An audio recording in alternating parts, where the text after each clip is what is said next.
Your body is covered in a fur you no longer have.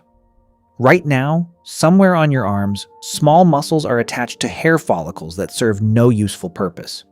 They cannot keep you warm. They cannot make you look bigger. They cannot protect you from anything.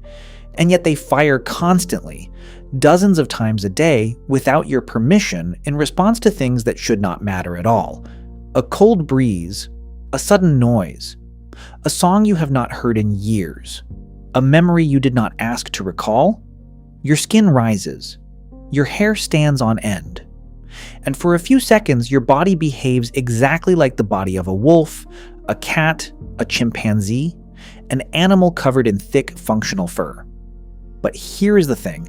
You are not a wolf. You are not a cat. You are a nearly hairless primate who lost most of your body fur somewhere between 1 and 2 million years ago. And your body still has not figured that out. To understand how this happened, you have to go back. Before music, before memory, before humans, to a time when every hair on your body had a job to do and every muscle attached to it could save your life. Goosebumps are not random. They are not a glitch. They are one of the oldest reflexes in the mammalian body. A physical response so ancient that it predates humanity by tens of millions of years. The scientific term is piloerection. And in a properly furred animal, piloerection does two things beautifully. First, it creates the illusion of size. When a cat arches its back and its fur stands straight up, it is running the same program your body runs when you get chills. The erector pili muscles, tiny bands of smooth muscle at the base of every hair follicle, contract simultaneously. The hair stands vertical. The animal looks larger, more threatening. A predator hesitates. A confrontation ends before it begins. Second, it traps air. When a wolf's fur stands on end in the cold, it creates a layer of still air between the skin and the outside world. Air is one of nature's best insulators. That thin layer can mean the difference between freezing and surviving the night. For hundreds of millions of mammals across tens of millions of years, piloerection was not a quirk. It was essential survival infrastructure.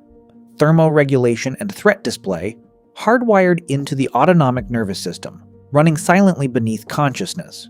The system worked perfectly. Until it suddenly did not.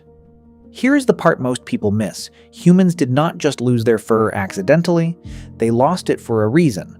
Around 1.7 million years ago, early hominins underwent a dramatic physical transformation. They began hunting on the open savanna, under direct equatorial sun, for hours at a time, in conditions that would overheat a fur-covered animal within minutes.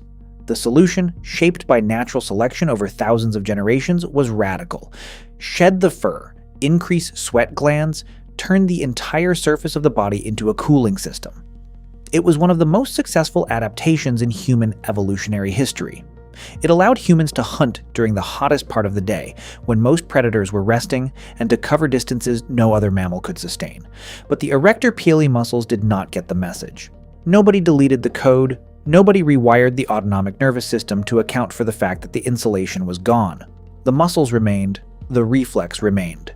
Every hair follicle still had its tiny muscle attached, ready to fire, waiting for a signal from a brain that no longer needed it. The fur disappeared, the response stayed. This is where it gets strange. Because goosebumps do not just fire in response to cold, they fire during moments of profound emotion. A piece of music reaches its peak and your skin rises. A speech lands perfectly and chills run down your spine. You remember something you lost, something that mattered, and your body responds before your mind can. That is not a coincidence. That is the same system, activated through a different door. The autonomic nervous system has two branches. The sympathetic branch handles arousal, fear, excitement, intensity. It is the system that prepares you to fight or flee. The same system that once told your body to raise its fur at the sight of a predator. But the human brain is a pattern-matching machine of extraordinary sensitivity. It does not only fire the sympathetic nervous system in response to physical threats, it fires it in response to anything that feels important. Anything that carries weight, anything that matters.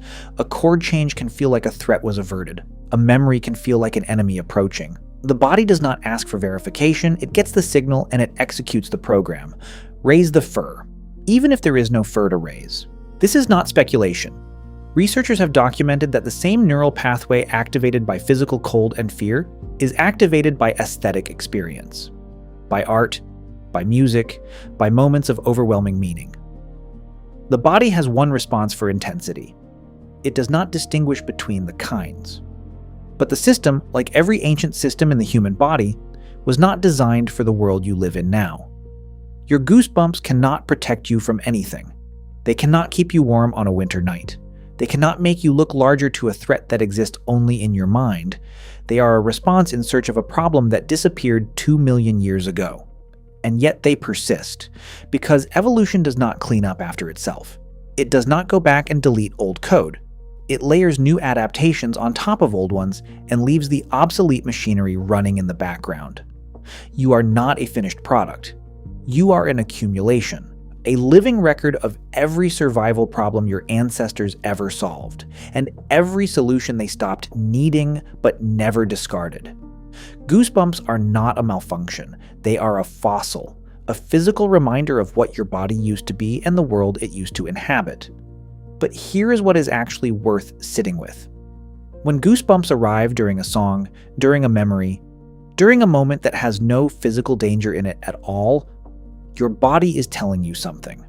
Not that you are cold, not that you are threatened, that this moment matters, that your nervous system, ancient and indiscriminate as it is, has decided to flag this experience with the same urgency it once reserved for predators and freezing nights.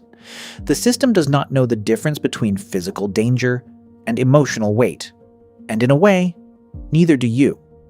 The things that move you, the memories that ache, the music that overwhelms, the moments that feel too large for your body to contain, they are not separate from survival. They are what survival is for. Your body responds because your body knows. Something important is happening. Something worth remembering. Something worth every hair standing on end, even if the hairs themselves can no longer do anything about it. The next time chills run down your arms for no reason you can name, during a song, in a memory, at the edge of something you cannot quite reach, know what is actually happening. Your body is running software that is 2 million years old. It is preparing you for a confrontation that will never come. It is raising a fur you no longer have. And it is telling you, in the only language it has ever had, that this moment is real, that it matters, that you should pay attention. Because once, a very long time ago, paying attention to the right thing kept your ancestors alive. And the machinery of that ancient vigilance is still inside you, still working, still firing. Long after the fur it was built to raise disappeared into evolutionary history. But now you know.